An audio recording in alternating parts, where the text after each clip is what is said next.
Hello everyone, you're welcome to this edition of the Primetime Newscast on Equinoxe Television, live from our headquarters in Cameroon's economic capital. While in our top stories in this edition of the news, it took close to a year for Cameroonian authorities to make public the death of Boyabe's CMTV journalist Samuel Wazizi, and that only happened after Equinoxe Television broke the news in 2020, and more than 1 year after, the whereabouts of his mortal remains is still not clear to the general public. His biological and professional families are still expecting news about the whereabouts and what's happening with his mortal remains. And on the occasion of the World Press Freedom Day, the Boye-based chapter of the Cameroon English-speaking Journalists Association, Cameroon Boye President Abba Isidore calls on the government to speak out and let the truth prevail. He says journalists and journalism profession should be respected. The Minister of Communication, Rene Emmanuel Sadi, makes an X-ray of the problems plaguing the media landscape in the Republic of Cameroon and says press freedom is respected in the country, citing the significant number of press organs operating across the national territory. Stay with us.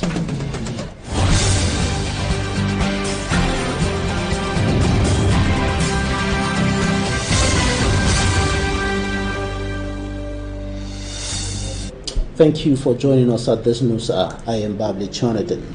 We begin with news concerning pressmen in the Republic of Cameroon and his World Press Freedom Day message. The country's Minister of Communication, Rene Emmanuel Sadi, prior to that press freedom is a reality in Cameroon thanks to the political will of the President of the Republic, Paul Biya, and he said this citing the significant number of press organs operating in the country, and he also went further to make an X-ray of the problems plaguing the media landscape in the Republic of Cameroon. For me and from Sanda has details in this newscast.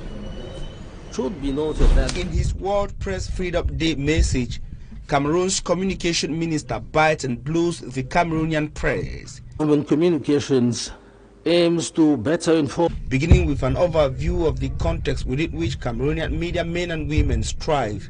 The communication boss and government spokesperson, in his words, acknowledged that a vast majority of the Cameroonian press is gripped by a worrying economic condition. Rene Emmanuel Sadi said he knows how this precarious economic condition of some media organs in Cameroon affects the human performance and developments of the structures and their journalists, without stating the responsibility of the government of Cameroon in the worrying economic condition of the media organs operating within the country. The minister, Rene Emmanuel Sadi, dashed into promises announcing reforms to better the economic condition of media organs and media personnel, though failing to outline the time frame. The minister said such structures will more or less be like the already existing Audiovisual Development Fund under law number 2015/007 of April 15, 2015. Other challenges outlined by the minister include the economic viability of media organs and threat posed to the existence of the traditional media by the new media, especially in the collection and dissemination of information, while priding of the highly liberal legal framework emanating from the political will of President Paul Biya. The minister said Cameroon today counts some 700 newspapers, some 150 radio stations, and some 100 TV channels, which all demonstrate the level of liberalism in Cameroon.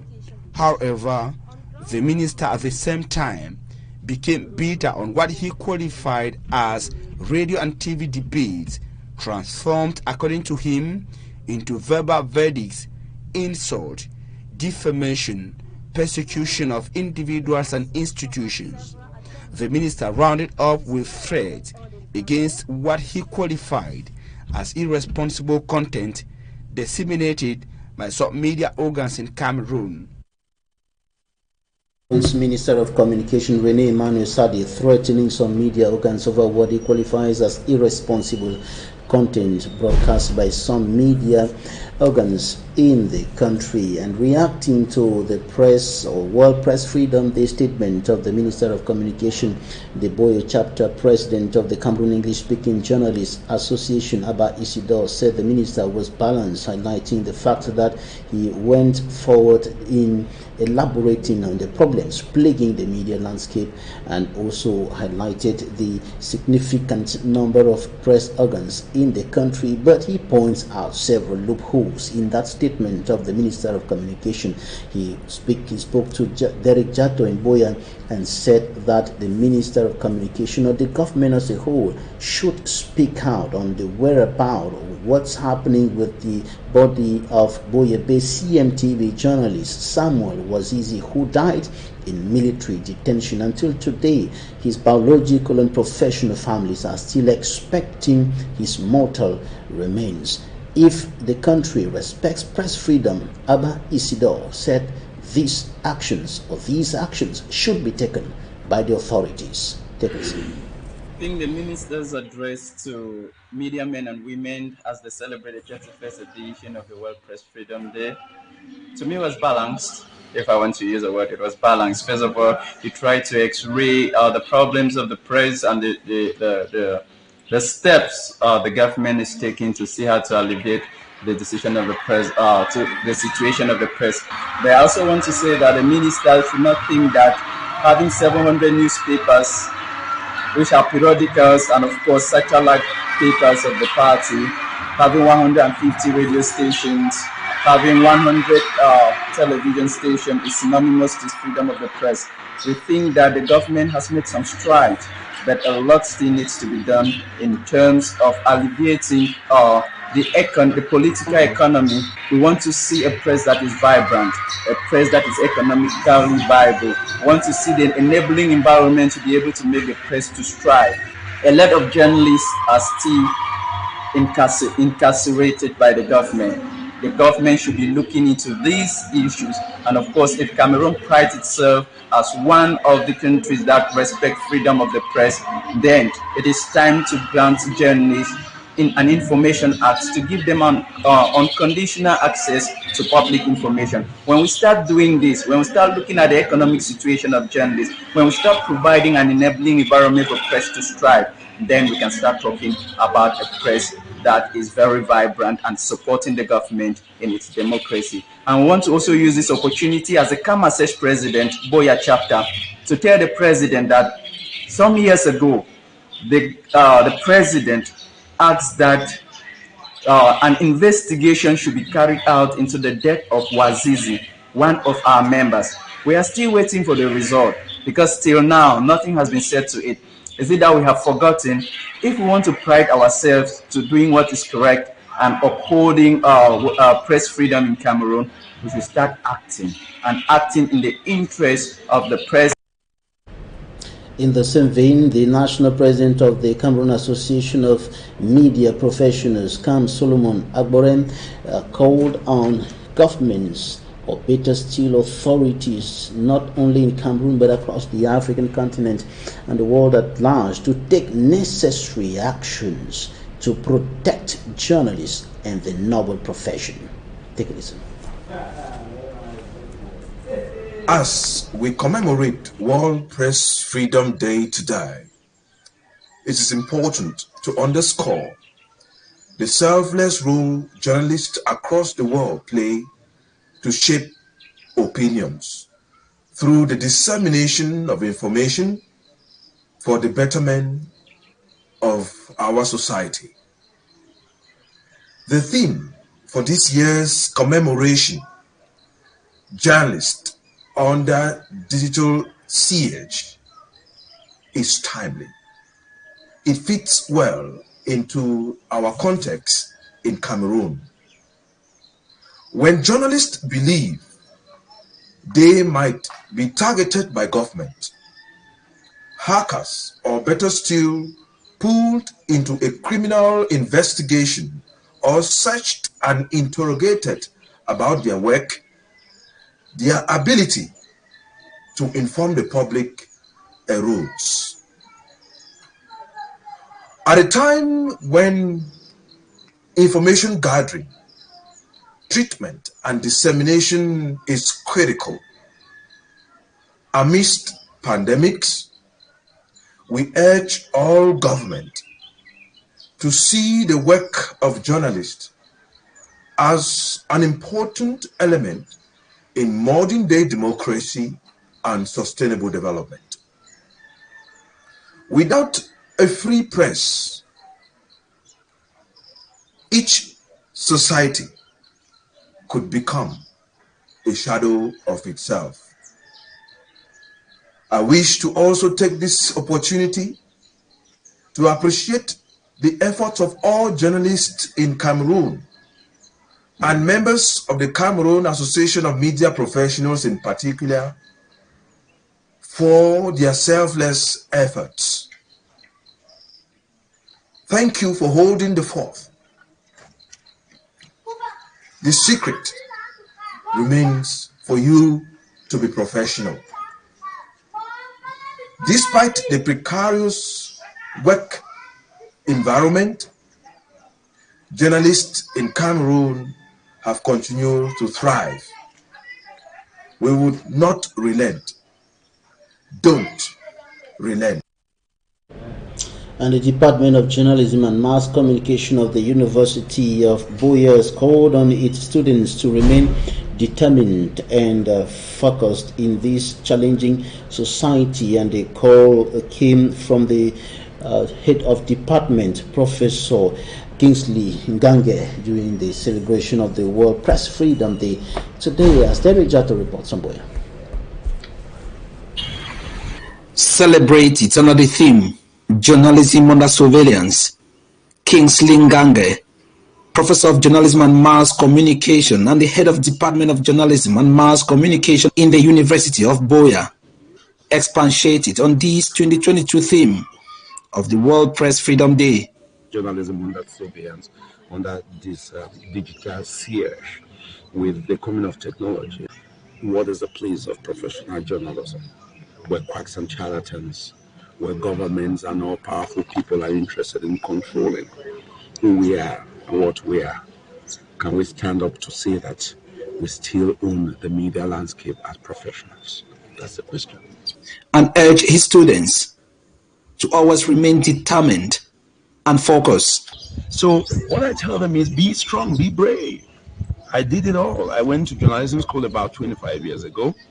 I practiced journalism more than 16, 17 years ago with CRTV Public Relations. I've been teaching journalism for about 15 years, and I've managed journalism for about 5 years. So the face of the celebration took place at the Amphitheater 750 and was characterized by guest speakers drawn from both the public and private media and awards, among others. And one of the laureates was Blasius Ngome, a master degree holder in corporate communication, an ex-student of the department who received an award as the most supportive ex-student of JMC. I'm thinking that the supportive aspect which has been rewarded today, all the things that I did overtly and otherwise, first to the students, and they can attest of that, and second to the administration. And to his former classmates, he was a source of inspiration. He is an inspiration. By who he is, he encourages students. Amid the challenges plaguing the journalism profession the world over, the University of Buea Department of Journalism and Mass Communication gave reason why its day had to be celebrated in style. This is who we are, and journalism is everything that we are and we have. And if we don't celebrate ourselves, who will? Presiding at the ceremony, Professor Emmanuel Yenshu, Dean of the Faculty of Social and Management Sciences, called on the department to always reflect deeply to make JMC and the University of Buea better. The University of Buea Department of Journalism and Mass Communication, governed by the University of Buea, is an inspiration. By who he is, he encourages students. And to his former classmates, he was a source of inspiration. And to his classmates, who received an award as the most supportive ex-student of JMC. The security crisis in the northwest and southwest regions of the Republic of Cameroon has greatly affected education. Schools have been abandoned or better still deserted in several parts of the two English-speaking regions, and Bachuntai is one of those localities in the Manu division where schools have been deserted by teachers and students. Underdevelopment challenges also affecting that part of the country seriously. Malaglory has more.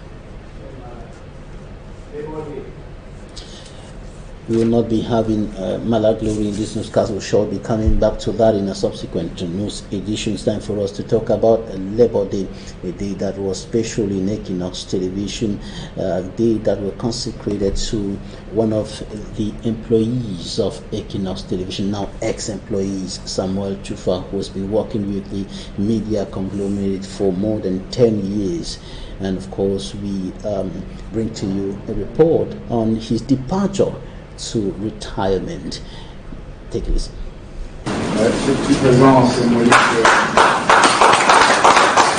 After over 15 years of service at Equinoxe Radio and Television, Samuel Chofa, who was recruited as an audiovisual technician before being promoted to special advisor, goes in retirement. Described by his colleagues as a teacher and fatherly figure, the ex-employee is offered a special send-off party chaired by the Chief Executive Officer Severin Chunke. The 2022 International Labor Day celebration was an opportunity for employees to be recognized for their unending efforts towards the growth of the leading media organ in Cameroon. Speaking to his employees, the CEO urged them to be more committed, not just by doing their job, but making sure they are doing it well.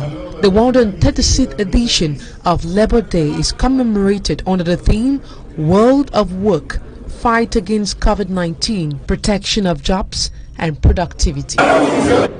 Now we take you to Kumbu in the Bui division, northwest region of the Republic of Cameroon, where the celebration of the Feast of Ramadan was characterized by a peace message. The call for peace that took central stage in the context of crisis that's been pouring on for close to 6 years today. Details in this report by Innocent Aze.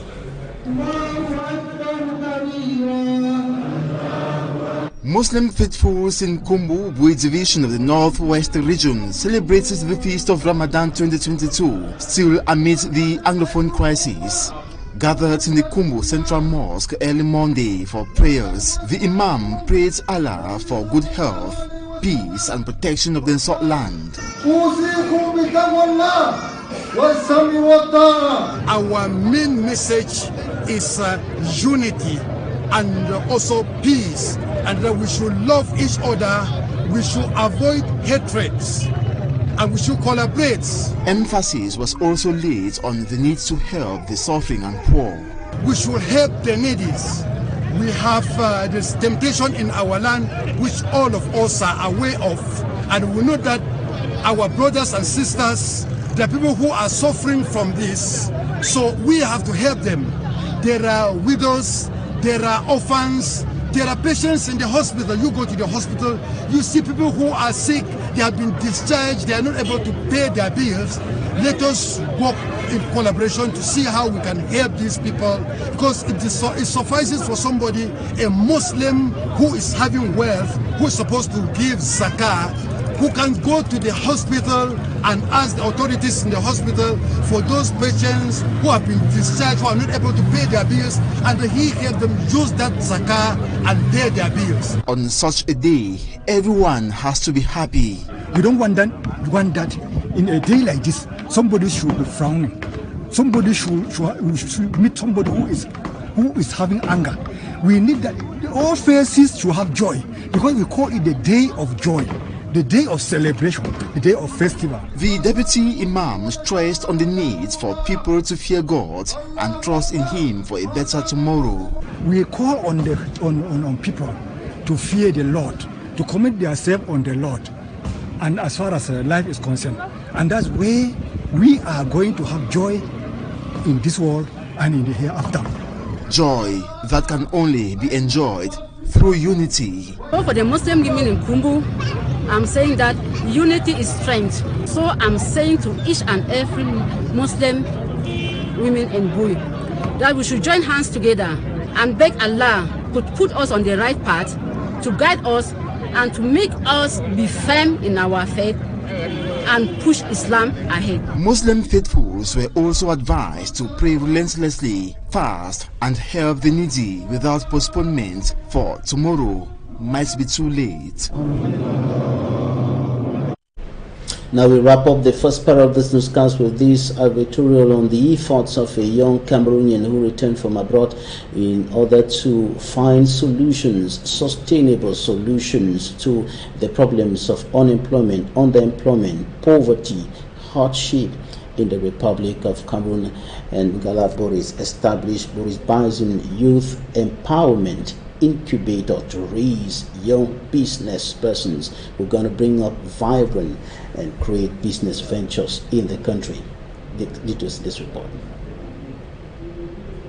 A sustainable solution to rising unemployment, underemployment, chronic poverty, hardship, misery, business stagnation and failure in Cameroon.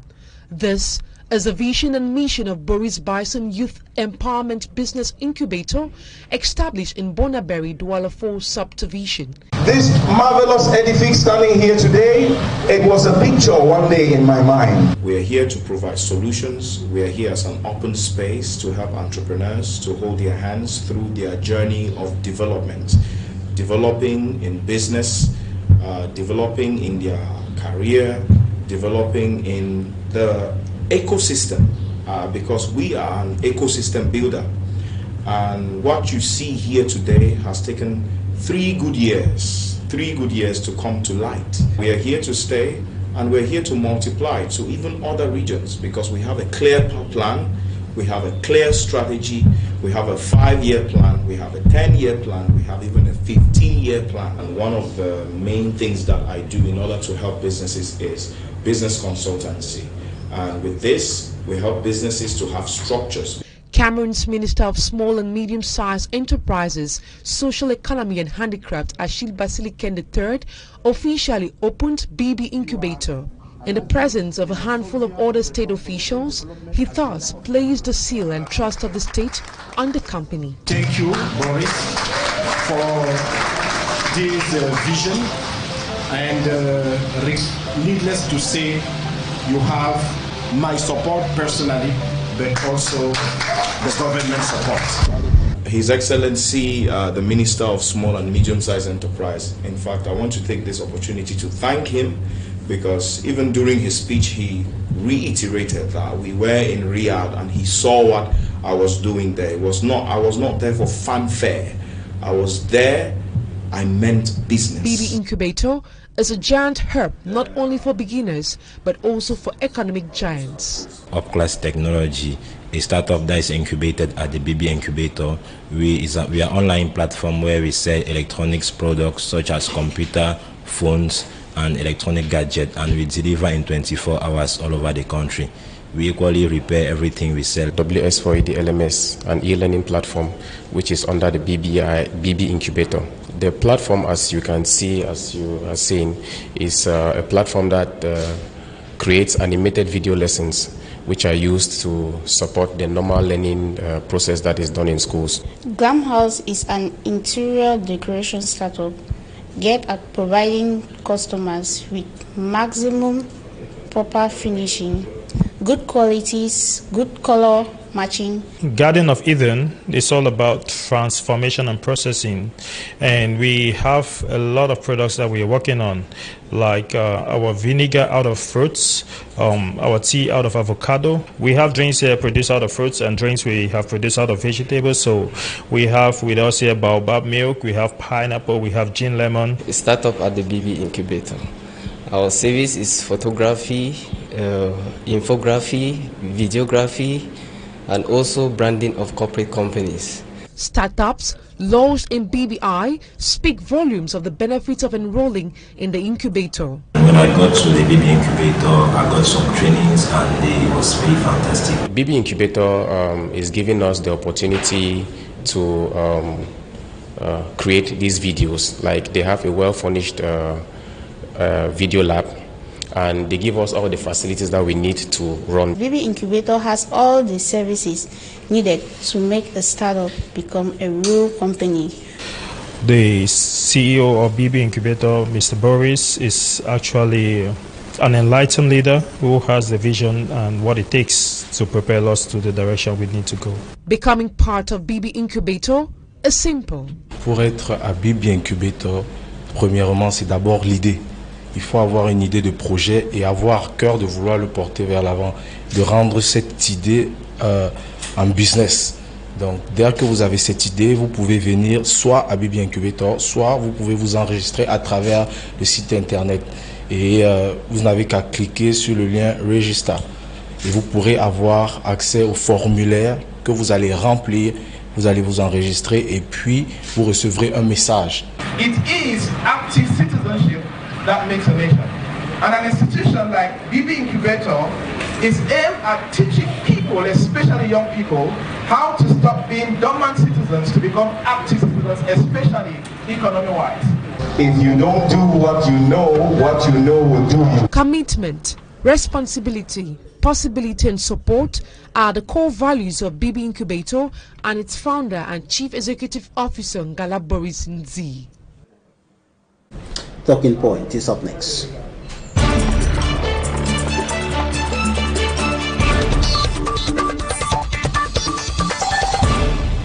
Thank you for joining us in Talking Point. Our guest today, Clifford Ntuba, is a journalist, member of the Cameroon English-speaking Journalists Association, Camersearch Douala chapter, and our second guest, Angela Quintal, is the Committee to Protect Journalists, CPJ's Africa expert. You're welcome. Thank you so much. Right, Angela, thank you for joining us. We're expecting Clifford to be with us. Now, let's look at the state of press freedom across the African continent. You have been observing happenings within the world of pressmen across the African continent. What's your take about press freedom in Africa today?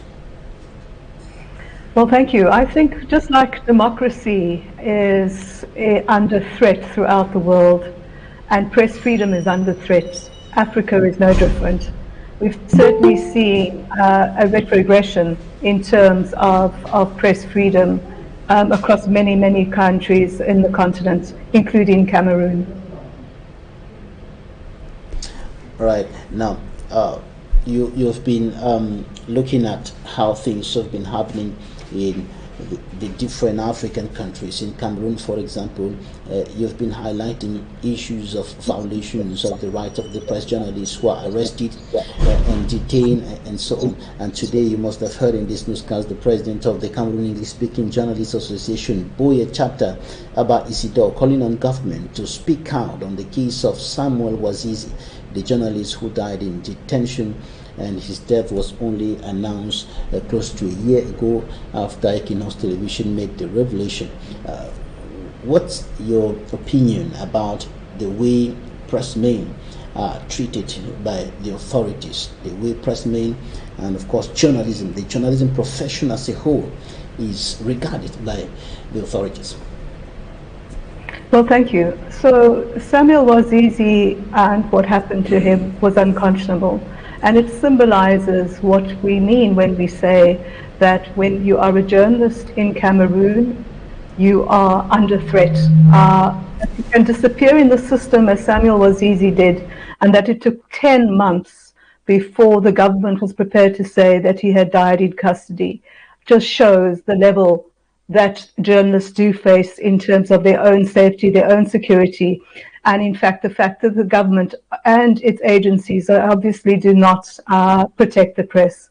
Having said that, I think that it's also important to raise the fact that I heard what the minister had to say. He had a glowing overview of what he thought press freedom was in Cameroon, but our research and our data shows a totally different picture. You know, for many years, Cameroon has been the worst jailer of journalists in Africa. This year, in terms of our last prison census of December the 1st, we did see that Cameroon dropped below Rwanda, but the fact remains that it is still the 4th worst jailer of journalists in Cameroon. And it is our hope and it is our continued call that the government of Cameroon will release the current journalists who are still in jail in Kondengui Central.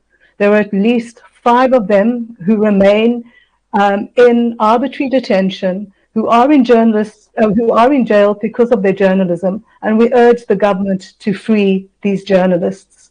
May I also take this opportunity to say that one of these journalists, Kingsley Njoka, who has been in arbitrary detention for almost 2 years. It will be 2 years on May the 15th. Just last week, he got the terrible news that his father had died.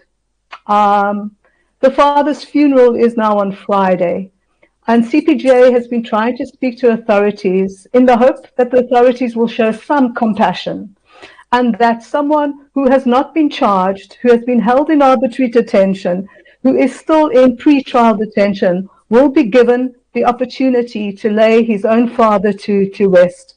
Kingsley is the oldest son in the family, and it is our hope that the government will do the right thing, that the government will release Kingsley and all other journalists who remain in jail, but at the very least, that they will show some compassion and allow him to attend his father's funeral. What's happening with that particular case of Kingsley Njoka? What are the authorities telling the CPJ about the fate of that journalist who has been in detention for a long period of time? So the point is that there's absolute silence in terms of Kingsley.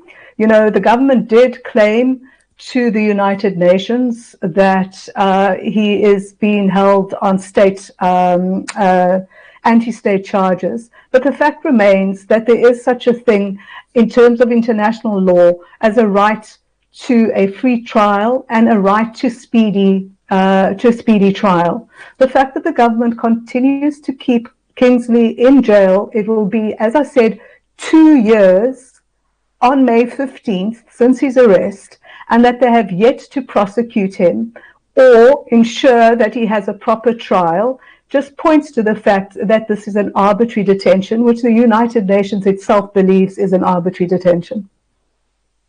Findings from your inquiries, have you been able to find anything on which to justify, or something to justify why he should be in detention? Well, we'd like to see why this is the case. You see, if the government had a case against him, we should have had and heard the case a long time ago. You cannot have a situation where a journalist is detained for 2 years without trial, that there is no attempt to tell the public what the charges are against him, and to actually have him tried in a competent court of law. Not a kangaroo court, a competent court of law. When you don't even do that, when prosecutors are unable to actually mount a case, how can we possibly say that the government has any reason to want to jail journalists? I think at the end of the day, Kingsley's jailing, as far as I can see, is simply arbitrary in nature. And for whatever reason, the government appears to have got away with it, as it has with the other jailing of journalists, by using vague anti-state charges to effectively shut down criticism and dissent, and the fact that, you know, journalists are there to shed a light on what is happening. And where government errs, it is a journalist's right and the public's right to have that sort of information, to have that sort of access to information. So by silencing journalists, by jailing them, all the government is doing is that it is shutting down the space for criticism and dissent, and importantly, for the public's right to know, to have critical information that is important for their decision making. Just a step back on the case of Samuel Wazizi. Till today, his biological and professional families are still waiting to know the whereabouts and what's happening with his mortal remains. What do we know at this point in time? What has the CPJ been able to find out? Well, we know absolutely nothing. I mean, the government made promises that there would be an inquiry. The Committee to Protect Journalists and other organizations, including media organizations in Cameroon, asked for an independent inquiry. We asked for a post-mortem, an independent post-mortem. We went to court and we continue to raise these issues using domestic revenues in court so that we can effectively finish that process so that we can then use the international fora to try and get justice for Wazizi.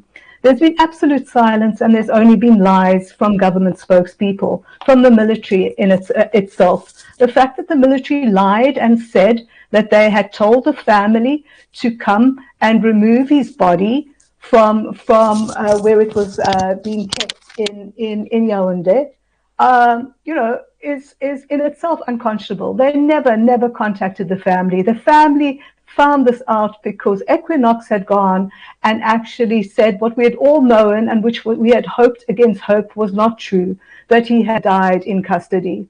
And so our appeal as a committee to protect journalists is for the government to do the right thing. If there is nothing to hide, then have an independent inquiry, ensure that there are international experts who are called in, ensure that the body is exhumed and that there is an independent post-mortem, and let's put this to rest once and for all. The family cannot have closure. Journalists in Cameroon do not have closure. Journalists throughout the world cannot have closure when one of their own dies in such terrible circumstances and there is absolutely no accountability. This discussion, Quinta, tell us what should be done by governments across the world, not only in Cameroon, in Africa and other parts of the world where journalists and journalism are attacked. What should be done to enhance the protection of journalists? I think that governments first and foremost need to accept that press freedom is an inalienable right, and that the right of the public to know, the right of the access to information is an inalienable right, and that governments should be protecting and encouraging a plurality, a diversity of independent media, not shutting down that space, not censoring, not trying to control the narrative. May I say that just last month, if I recall, your own news channel, one of your current affairs show and your journalists were actually suspended. Now, why is that? Why is the government, in terms of international declarations like the Windhoek Declaration, which has been which countries the world over on this World Press Freedom Day have taken as the standard to emulate? Why is it that the government continues to close down that space? Why does it censor? Why does it censor journalists? If it was so comfortable in the fact that it was, in fact, in favor of press freedom, we would not see what has been happening to journalists in Cameroon. Now, look, when I talk about the government, but there's also responsibility on other actors. We know that because of the conflict that is going on in the Anglophone regions, that journalists are caught between the government and the separatists. And so we urge all parties ultimately to ensure that journalists are able to do their jobs without fear of reprisal, that they are in fact protected, that they are given the environment to actually do their jobs, and that is to inform the public. Angela Quintal, Committee to Protect Journalists, CPJ's Africa expert. Thank you for your time. Thank you.